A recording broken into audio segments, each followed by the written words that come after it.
Tragique accident près de Carcassonne. Un garçon et une fille de 19 et 17 ans ont été happés par un train corail. Le conducteur et les passagers sont en état de choc. Parmi les pistes évoquées par les enquêteurs, une dispute d'origine amoureuse.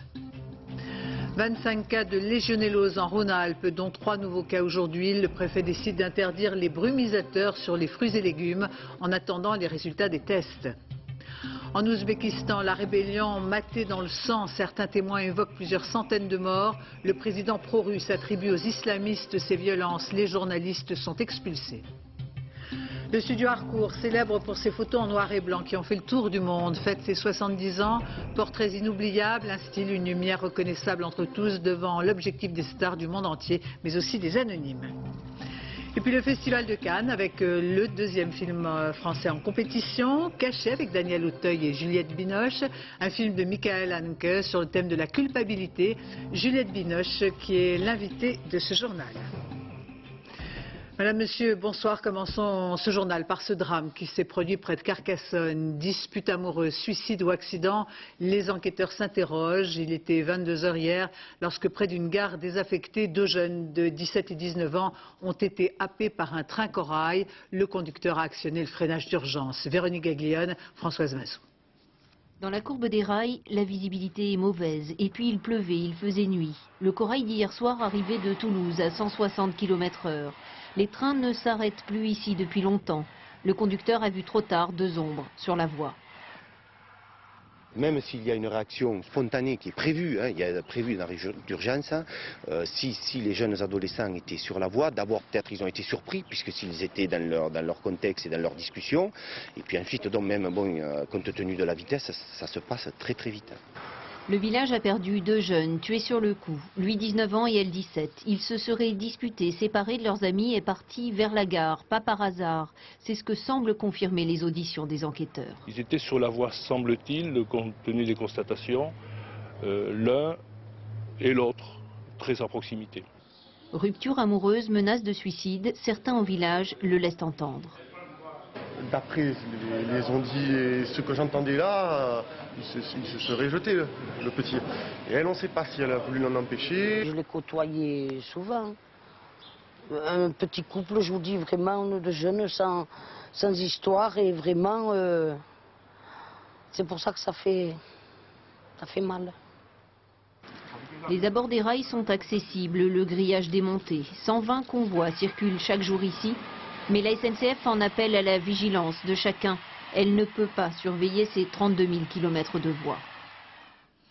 3 nouveaux cas de légionellose près de Lyon. Désormais, ce sont 25 malades qui ont été recensés. Aucun lien pour l'instant n'a été établi. 12 tours aéro-réfrigérantes sont suspectées. Des tests sont en cours. Le préfet vient d'ordonner, en attendant les résultats des tests, d'arrêter la brumisation d'eau sur les fruits et légumes. Laurence de Cherf. Les prélèvements se multiplient au nord-est de l'agglomération de Lyon. Objectif, trouver la source de contamination de l'épidémie de légionellose. Plus d'une quarantaine de tours aéro-réfrigérantes ont ainsi été inspectées, certaines même ont été arrêtées. 3 magasins de fruits et légumes sont également visés, leur système de brumisation d'eau est montré du doigt. L'eau arrive à 15 degrés, ensuite elle ressort, elle est refroidie, ça veut dire que le risque de bactéries est nul. Elle passe ensuite dans ce système-là, et là, elle ressort par ici, vous voyez, sous des formes de gouttelettes. Car depuis 3 jours, 25 malades âgés de 46 à 86 ans ont été recensés. Leur seul point commun, résider dans un rayon de 20 km.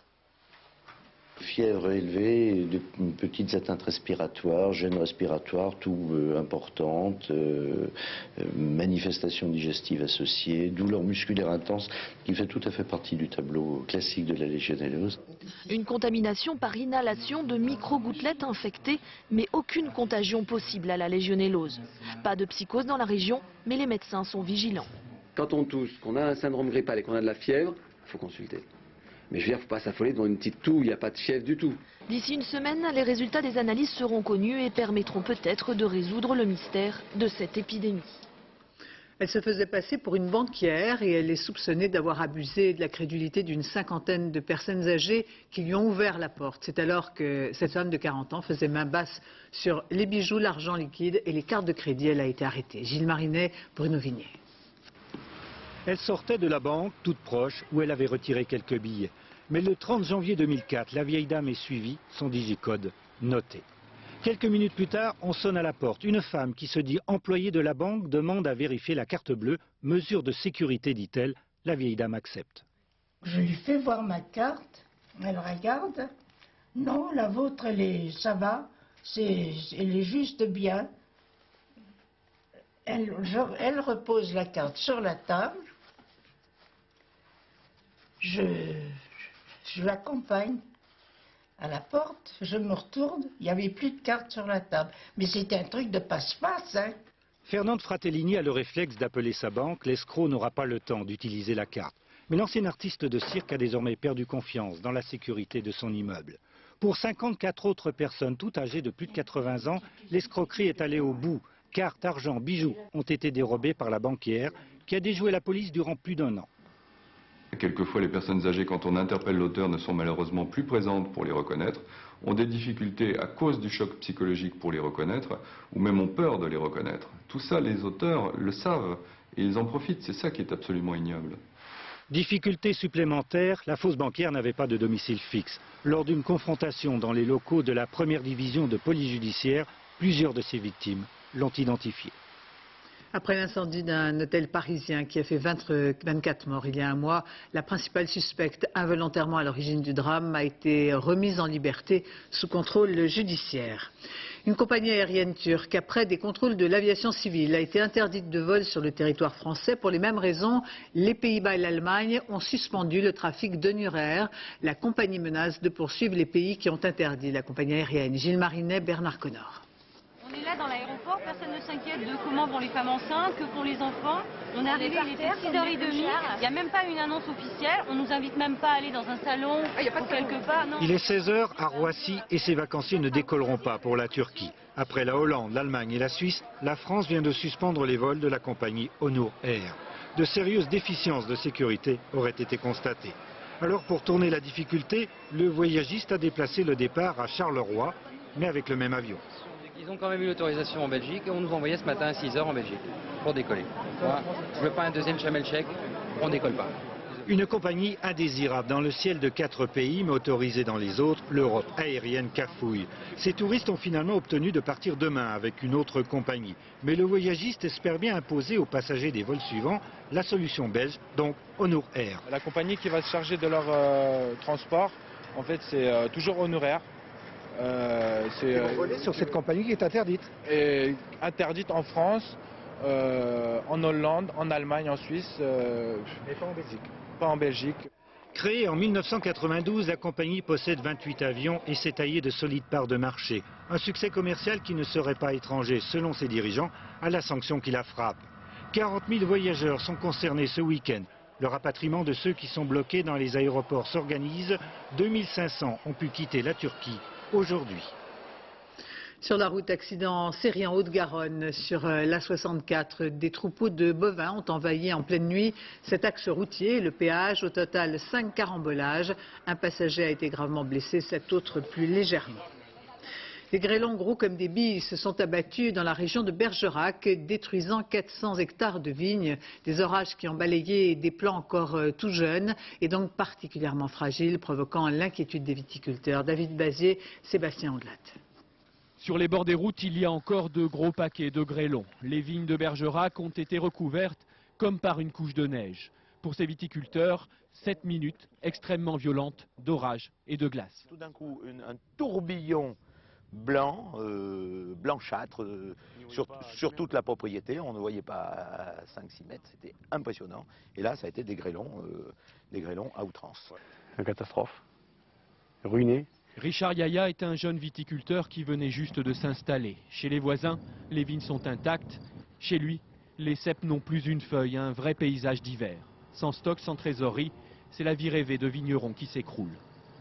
La seule solution que j'ai, c'est d'aller travailler chez les voisins qui ont des vignes debout et donner mes services aux gens, quoi. Mais chez moi, c'est fini, quoi. 400 hectares ont été ravagés. En juillet dernier, un autre orage avait déjà grêlé 300 hectares. Cette fois, les arbres abattus en témoignent, la violence était encore plus forte. À la cave de Sigoulès, la principale de la région, on commence à parler de malédiction. On est en pleine crise viticole, tout le monde le sait. Et c'est vrai que prendre un coup de grêle comme ça, c'était un coup de massue qui nous est tombé sur la tête hier, quoi. Et ça, on va avoir du mal à s'en remettre, quoi. Le moral était déjà pas très bon. Moi, je pense à beaucoup de jeunes viticulteurs qui sont installés. Ça va être très très difficile pour qu'ils s'en remettent. Il n'y aura pas de millésime 2005 sur les zones sinistrées. La vigne va mettre 2 ans à s'en remettre. Lundi, les assureurs feront leurs expertises, mais leurs indemnisations ne sauveront pas les exploitations les plus faibles. L'actualité à l'étranger avec toujours un climat insurrectionnel dans l'est de l'Ouzbékistan, coupé du reste du monde. Les informations arrivent au compte-gouttes. La répression des forces de l'ordre contre les rebelles semble féroce d'après les témoignages qui filtrent. Il y a peu ou pas d'images. Des journalistes ont été expulsés. Officiellement, il y aurait une trentaine de morts selon le président pro-russe. D'autres évoquent des centaines de victimes. Claude Sampère. Voici les seules images qui nous parviennent de la ville d'Andidjan. Quelques photos envoyées par une agence de presse étrangère. Ce soir, un calme précaire semble régner dans la ville. Hier, l'homme fort du pays, le président Karimov, a laissé son armée reprendre le contrôle d'Andidjan. Hélicoptères, véhicules blindés, le soulèvement qui touchait la ville depuis 2 jours a été réprimé dans le sang. Presque tous les journalistes ont été expulsés. Une correspondante de l'agence France Presse a réussi à rester sur place. Certains témoignages parlent de plusieurs centaines de morts. J'ai entendu de nombreux témoignages qui disent ça, des gens qui ont manifesté, des gens qui ont vu des blessés et des morts, des gens qui ont transporté eux-mêmes des cadavres. Mais moi-même, je n'ai pas vu ces cadavres. J'ai vu cet après-midi une vingtaine de cadavres qui gisaient toujours sur la place centrale. Il est très difficile d'établir le nombre de morts exacts. Pour la première fois cet après-midi, le président Karimov est sorti de son silence. Devant la presse, il affirme ne pas avoir donné l'ordre d'ouvrir le feu sur les manifestants et il accuse les mouvements islamistes d'être à l'origine des troubles. Au début des événements jeudi, il semble qu'un groupe d'insurgés ait voulu protester contre le procès de 23 islamistes dans la ville. Mais très vite, une foule considérable a rejoint le mouvement, demandant la démission du président. Et c'est sur cette foule que les soldats ont tiré. Ce soir, les troubles s'étendent à la frontière avec la Kirghizie, le pays voisin. Plusieurs milliers de personnes essayent par la force de quitter la région en franchissant la frontière officiellement fermée. En Irak, une semaine sanglante, les attentats se sont multipliés. Aujourd'hui, 4 personnes ont été tuées et 10 autres blessées dans une attaque suicide à Bagdad. Une voiture piégée a explosé visant un convoi de la police irakienne. Et comme chaque soir, nos pensées vont à Florence Aubenas et à son guide Hussein Hanoun, enlevé en Irak il y a 129 jours maintenant. Le drame du Darfour, depuis février 2003, entre 200 000 et 300 000 victimes ont perdu la vie. Une commission d'enquête le mois dernier parle de génocide. Pour fuir ces violences, ils sont des milliers à avoir pris le chemin de l'exil, traversant la frontière pour trouver refuge au Tchad. Des hommes, des femmes, des enfants profondément traumatisés et pris en charge par le Haut Commissariat pour les réfugiés de l'ONU. Des camps ont été installés et s'étendent à perte de vue. Reportage sur place, Éric Meunier, Frédéric Guiraud. Comme une oasis dans ce coin de désert de l'extrême est tchadien, une distribution de nourriture. Un mois de rations, des céréales, du sucre, de l'huile pour ces réfugiés soudanais qui fuient le Darfour et ses massacres. L'opération est conduite par le Haut Commissariat aux réfugiés, le Programme alimentaire mondial et par l'association caritative CARE. Dans le secteur, 12 camps comme celui-ci et des réfugiés qui continuent à arriver, surtout des femmes et des enfants. Les hommes ont-ils été tués? Ont-ils rejoint l'un des groupes rebelles en guerre contre le gouvernement de Khartoum? Ces nomades ne sont pas très bavards. Assez pourtant pour redire aux visiteurs les bombardements de l'armée régulière, les raids des miliciens arabes, les terribles Janjaouides, les viols, les assassinats. Fatma a vécu tout ça. Elle a perdu son frère, sa sœur, 3 de ses enfants. Elle dit qu'elle est prête à rester 100 ans ici pour ne pas revivre le même cauchemar dans son pays. À 30 km, un autre camp de réfugiés, Touloum. Les humanitaires l'ont évacué il y a 5 jours suite à une émeute. Les réfugiés refusent encore un recensement qui mettrait fin à de petits trafics. Depuis, l'armée tchadienne a repris les choses en main. On ne passe pas. Vous, les ordres pour l'instant, c'est on ne peut pas rentrer dans le camp. Il n'y a pas de... Tout véhicule. Oui. Voilà. Les ethnies ont beau être les mêmes des deux côtés de la frontière, l'afflux de 200 000 réfugiés soudanais à l'est du Tchad est un facteur de grande déstabilisation pour la région la plus pauvre, d'un des pays les plus pauvres de la planète. En Colombie, saisie record de cocaïne, 11 tonnes ont été découvertes dans un laboratoire installé dans une zone rurale sur la côte Pacifique. Dans cette région, les forces armées révolutionnaires sont particulièrement actives, comme d'autres groupes armés. Et ceci nous amène toujours en Colombie à l'initiative du mari d'Ingrid Betancourt, enlevé il y a plus de 3 ans par les FARC et retenu en otage. Son mari donc, espérant qu'elle puisse voir les photos de ses enfants, en a lancé des milliers à partir d'un avion sur les forêts du sud-ouest de la Colombie, où elle pourrait être détenue par les guerrilleros. Une bonne nouvelle pour la France qui a soutenu avec succès la candidature de Pascal Lamy qui sera le prochain patron de l'OMC. L'ancien commissaire européen devrait donc prendre la tête de l'Organisation mondiale du commerce le 26 mai prochain, date de sa nomination officielle. Avant, pas de déclaration ou de réaction publique. Pascal Lamy qui aura la lourde charge de faire évoluer cette institution internationale en pleine mondialisation. Martin Gouès, Christine Boss. Marathon et longue négociation, Pascal Lamy connaît. Une expérience utile à la tête de l'OMC, le gendarme du commerce mondial. Course de fond et négociation, pour lui les points communs sont nombreux. Un esprit sain dans un corps sain, il faut, dans ce genre de situation, il faut être calme, il faut pouvoir tenir la distance, il faut avoir des réserves, il ne faut jamais les épuiser, il faut savoir que c'est long, que c'est sur la fin que se joue le temps. Socialiste, il est pendant 10 ans dans l'ombre de Jacques Delors à la présidence de la Commission européenne. Après un passage par le Crédit Lyonnais, il est commissaire européen au commerce jusqu'en 2004. Son caractère plutôt indépendant est aujourd'hui perçu comme un atout. On n'a pas toujours été sur la même ligne, mais c'est bien d'avoir un interlocuteur en qui on a confiance, au moins pour la qualité du dialogue et le côté extrêmement rigoureux et intelligent des propositions qu'il fait. Pascal Lamy devra harmoniser le commerce entre les 148 pays membres de l'OMC, une des cibles favorites des altermondialistes. Je sais que c'est quelqu'un avec qui on peut débattre, quelqu'un qui aime le débat. Pour autant, je ne suis pas sûr que dans son poste de secrétaire général de l'OMC, il aura la liberté pour faire avancer une autre vision que celle des institutions et celle des multinationales.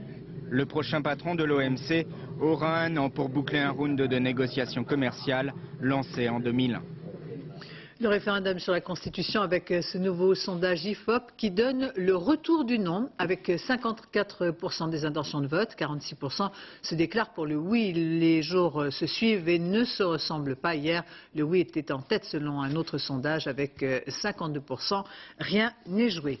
Du côté des tenants du non, la traditionnelle fête de lutte ouvrière qui, comme chaque année, a lieu le week-end de Pentecôte au château de Presles dans le Val d'Oise. Arlette Laguiller devrait y prononcer plusieurs discours. L'an dernier, Lutte ouvrière estimait que 30 000 personnes étaient venues à ce rassemblement. Dans le camp du oui, les ministres sont en première ligne pour faire campagne à l'exemple de Thierry Breton qui était à Arras enchaînant journée de travail et meeting. Reportage Véronique Saint-Olive, Thierry Breton. Vous êtes attendu d'ailleurs. Hôtel des impôts et première étape d'une journée de campagne pour le référendum, le ministre en effet est attendu. On n'était pas là pour vous agresser. La réciproque est vraie. Voilà. Contrairement à ce qu'on peut laisser croire, ça ne va pas si bien dans le Pas-de-Calais. Écoutez, je viens voir pour ça, je vais donc en juger par moi-même et puis ensuite on discutera. Autorité, efficacité, mais aussi écoute et proximité. Nommé il y a 3 mois à Bercy, Thierry Breton veut appliquer sa méthode de grand patron du privé en politique. Ils viennent pas si souvent que ça. On est bête, mais quand même, ça ministre. Thierry Breton ne laisse pas oublier sa réputation de redresseur des situations difficiles. Cela tombe bien. Aujourd'hui, sa mission, c'est de vendre le oui à la Constitution européenne. Conférence de presse, rencontre à la Chambre de commerce, cocktail avec les élus. Le ministre de l'économie laisse tomber ses fiches. Partout, il tente de convaincre que l'intérêt de la France réside dans une Europe forte. On a 1,3 milliard de Chinois, 1 milliard d'Indiens. Quand on a la puissance également du continent américain, je peux vous le dire, en tant qu'ancien chef d'entreprise, on ne sera pas trop nombreux. Meeting du soir, la musique est un peu assourdissante, la salle un peu trop vaste, mais le tout nouveau ministre apprend le métier. On a des problèmes en France? Non, mes chers amis, ce n'est pas de la faute à l'Europe. Ça, c'est de la faute à des rigidités. Vous le trouvez convaincant sur l'Europe? Oh, pas tellement. C'est quelqu'un qui connaît bien le terrain, le sujet et qui va faire bouger les choses. Faire bouger les choses, c'est bien son ambition. Mais au-delà du référendum, en politique, Thierry Breton a encore tout à prouver. Et comme chaque soir, un éclairage sur le texte de la Constitution européenne. Aujourd'hui, la question de l'avortement qui alimente le débat, certains agitant la crainte que soit remise en question en France la loi sur l'IVG. Julien Beaumont.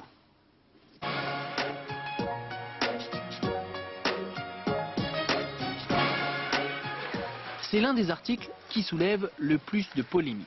L'article 262 indique que toute personne a droit à la vie.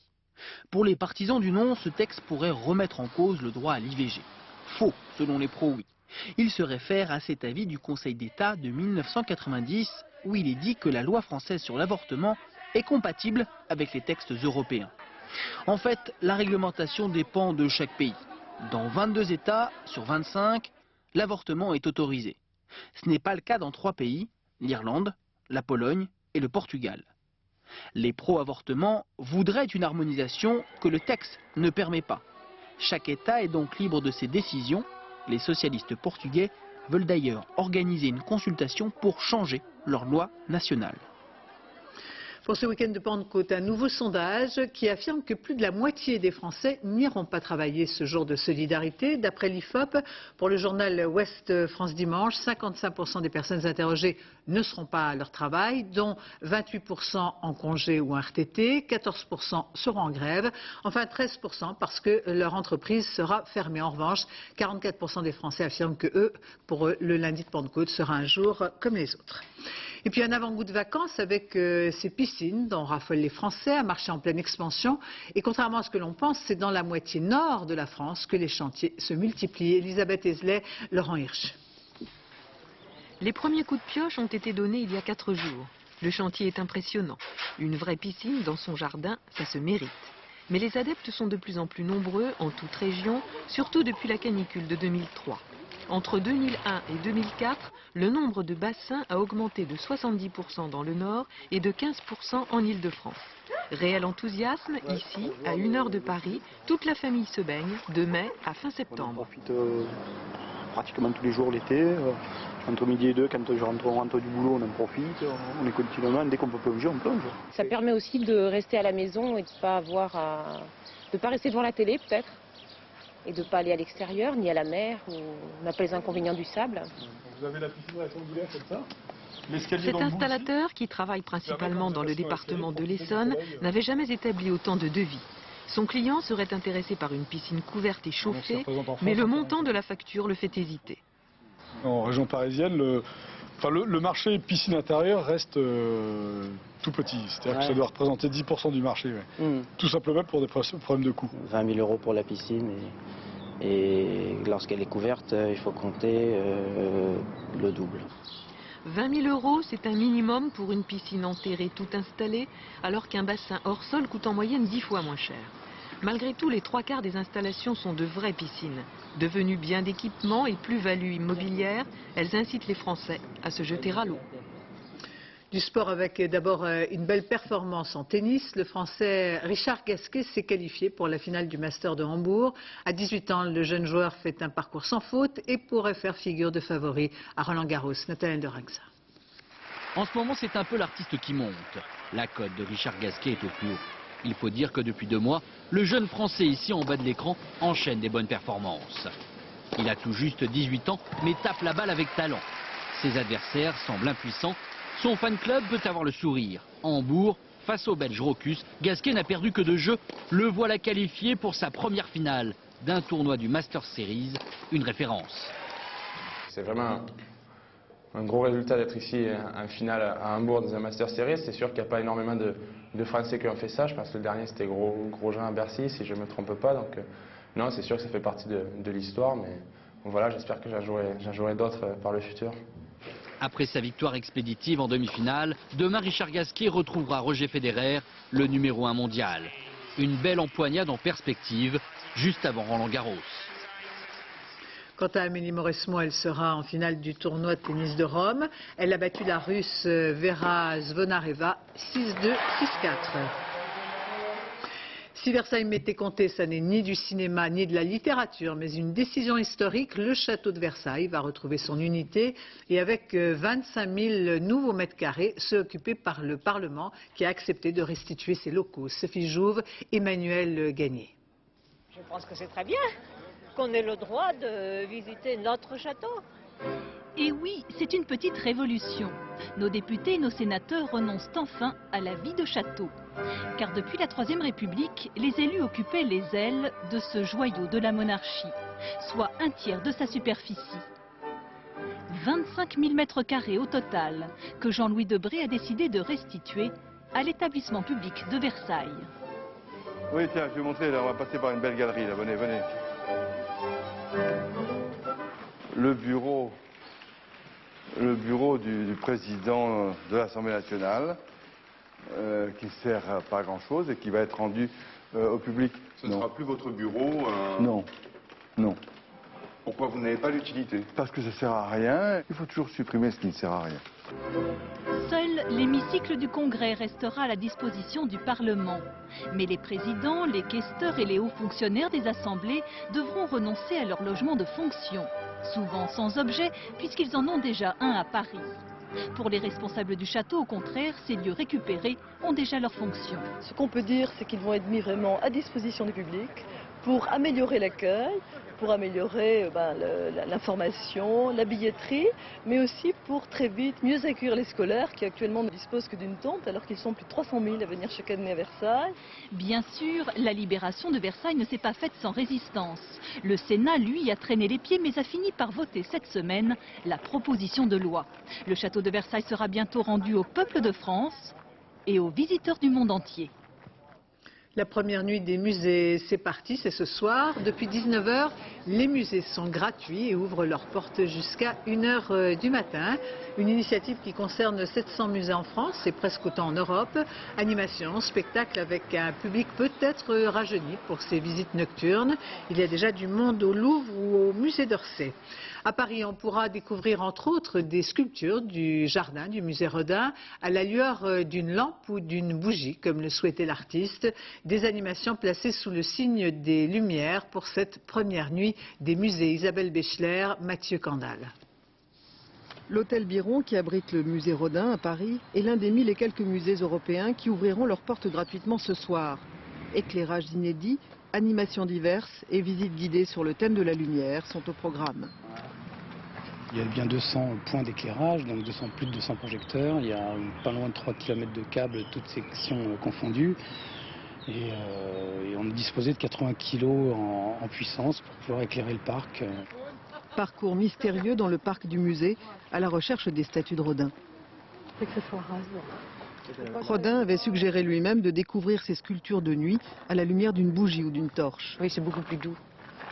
Ce soir, on vous distribuera une lampe de poche. De jour, vous regardez une statue dans son ensemble. Le soir, à la lueur d'une torche, vous allez le découvrir par le détail, avec la façon dont les muscles se détachent. Vous allez remarquer des tas de choses qui, dans la lumière du jour, disparaissent dans son ensemble. L'idée, ici au musée Rodin et dans les 700 autres musées français qui participent à l'opération, est d'attirer en famille un nouveau public qui vienne se frotter au cœur de la nuit à des émotions inédites. Le studio Harcourt, célèbre pour ses photos en noir et blanc qui ont fait le tour du monde, fête ses 70 ans. Portraits inoubliables avec ce style, cette lumière reconnaissable devant l'objectif des stars du monde entier, mais aussi des anonymes qui peuvent aujourd'hui encore se faire tirer si joliment le portrait. Jean-Jacques Dufour, Jean-Louis Melin. Dépourvus d'elle, les acteurs ont pourtant un point commun avec les papillons, ils adorent la lumière. La lumière qui rajoute à l'ordinaire une petite touche d'extraordinaire et qui a permis à Harcourt de devenir un studio légendaire. Je trouve qu'il y a quelque chose de sublimateur dans ces photos-là, qui vont au-delà des modes, vous voyez. Quand je me balade dans les studios Harcourt, j'ai l'impression que je touche à une partie de l'histoire. Et l'histoire, elle a déjà 70 ans, ce qui explique la petite sauterie et la sortie d'un numéro spécial d'Image Magazine, qui est un vrai régal. Ce qui est intéressant, c'est que dès 1938, il y a eu un coup de génie de Cosette Harcourt qui s'est dit comment développer le studio et elle a tout de suite vu que c'était par le cinéma. Et tout de suite, les acteurs sont venus faire photographier et elle a produit un certain nombre d'images qu'on trouvait dans les cinémas, qu'elle offrait dans les cinémas pour faire la promotion et l'autopromotion des acteurs. À propos de comédiens, vous avez une double page où il y a des photos d'acteurs célèbres mais jeunes, qu'on ne reconnaît pas. C'est très difficile de les reconnaître. Il est clair que pour reconnaître sur ces photos Catherine Deneuve, Jean-Louis Trintignant, Michel Piccoli et Raymond DeVos, il faut avoir l'œil et le bon. Mais chut, la séance va commencer. J'ai une crampe au pied droit, moi. François, on va changer de pied. On y va, action. Action. Moteur. Après-guerre, quand le studio était à son apogée, un comédien digne de ce nom se devait d'être harcourisé, autrement dit mythifié. Harcourt est né de l'expressionnisme allemand, du film noir, qui a été exporté à Hollywood. C'est Sunset Boulevard. C'était cette naissance de la lumière, et c'est le travail de la lumière. On crée par la lumière, on crée une ambiance, on crée un climat. Alors pas vous, t'es pas la tête dans le guidon, hein, quand même. Ah non, c'est vachement... Sans ça, c'est ça, ouais, le plus naturel possible. Non, non. En étant le plus mal à l'aise possible. Non, alors, largement ouvert aux personnalités, le studio accueille également les anonymes motivés. Question triviale, est-ce cher? Ça coûte 1 900 €. 2 heures.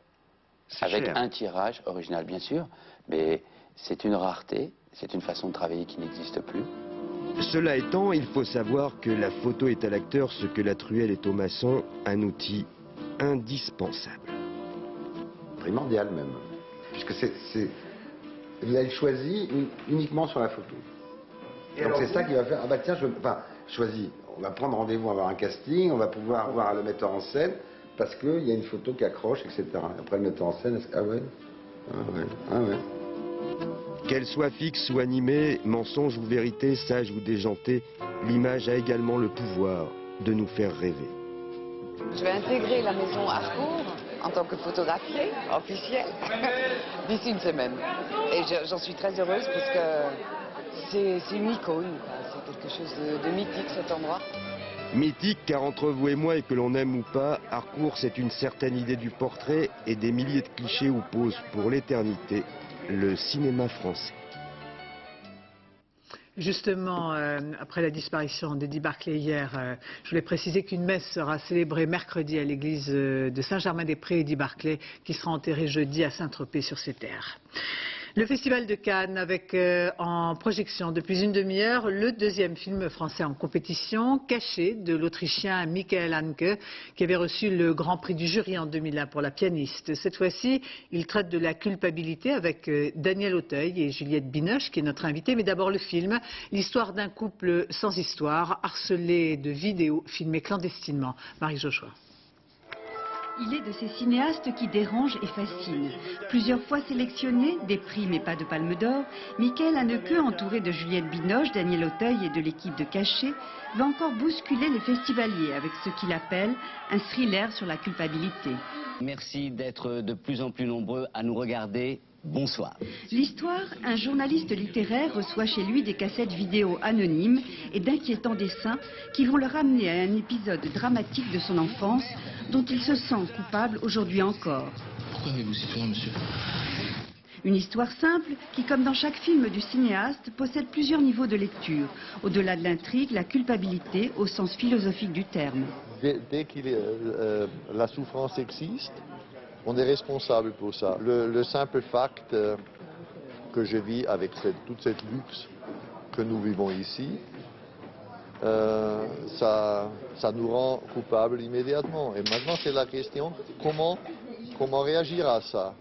La mauvaise conscience qui pousse à dissimuler jusqu'à mettre en péril l'équilibre d'un couple. Oh nom de Dieu, arrête ton numéro, tu veux, c'est un soupçon très vague et je ne voudrais pas affoler qui que ce soit tant que j'en sais pas plus. Ça ne te concerne absolument pas. Ça me concerne pas? Oh, mais j'ai dû rêver ces jours-ci. Moi, je croyais que ça me concernait d'être terrorisée par ces coups de fil, anonymes. Ces putains de vidéos. De presque plus oser sortir dans la rue. Juliette Binoche et Daniel Auteuil se retrouvent ici pour la deuxième fois, couple de cinéma. La complicité qui nous unit nous permet d'aborder des scènes d'intimité, de couple plus facilement que si on avait une barrière à franchir, une glace à faire fondre. Un couple qui nous tend un miroir, celui d'une société obsédée par ses propres peurs.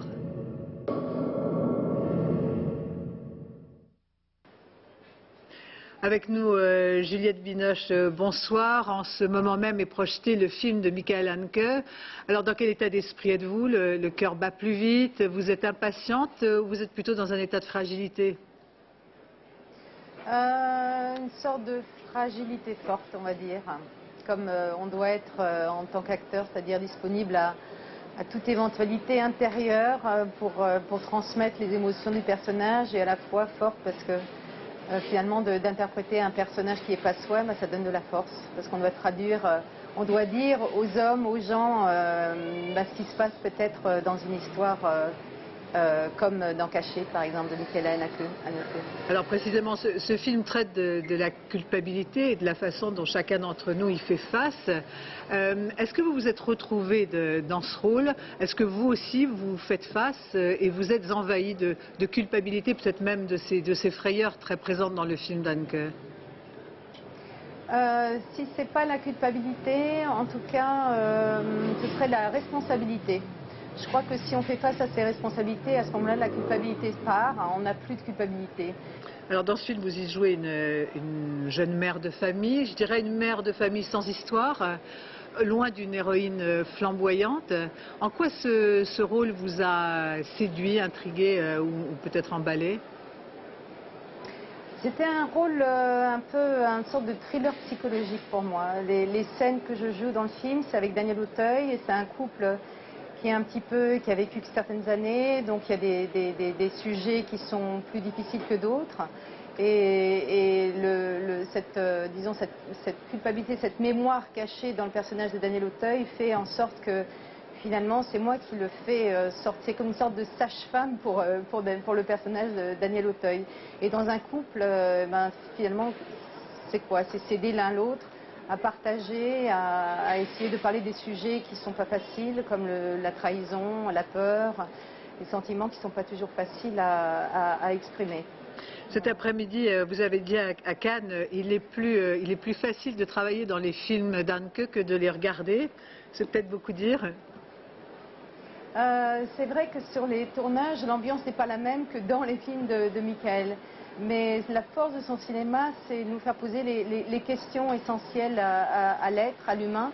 Et c'est pour ça que j'aime travailler avec lui, parce qu'il a un côté un peu acide, il faut le dire, mais c'est un cinéma qui ne laisse pas indifférent. Alors vous avez tourné, vous l'avez dit plusieurs fois avec lui, ça veut dire que les autres n'ont aucune chance quand même pas? Non, parce que sinon je ne travaillerai pas très souvent. Heureusement, il faut varier les plaisirs et puis rentrer dans des sujets forts comme ça, oui, de temps en temps, mais pas tous les jours. Mais c'est bien de faire face à ces démons, faire face aux serpents pour ensuite s'éloigner et aller boire un verre sur la croisette. Alors Juliette Binoche, on a l'impression dans votre carrière d'actrice et de comédienne, on a l'impression que vous aimez les chemins de traverse. Est-ce que c'est un besoin de vous mettre constamment en danger? Alors, je ne calcule pas, en fait. C'est vrai que ma ligne, mon chemin, c'est tracé par le désir des autres, le désir des metteurs en scène, puisque c'est eux qui viennent à moi, comme je viens aussi vers les metteurs en scène quand je les aime et je leur dis. Je crois que je ne sais pas ce que je vais faire l'année prochaine, et c'est des surprises de ce métier. À la fois, c'est son danger, mais il faut s'abandonner quelque part à son destin, même si on fait des choix. Et j'ai l'impression d'être fidèle à mon exigence. Une toute dernière question, qu'est-ce qu'on peut vous souhaiter là à Cannes? Oh, de ne pas tomber en descendant les marches là tout de suite. Je suis sûre que vous les montez, vous les descendrez très bien. Merci Juliette Binoche d'avoir répondu à nos questions. Merci, au revoir. C'est la fin de ce journal. Je vous remercie de votre attention. Tout de suite, la météo Nathalie Rioué, 20h50, Tous Cousins, présenté par Isabelle Giordano. Quant à moi, j'aurai le plaisir de vous retrouver demain dès 13h. Excellente fin de soirée sur France 2.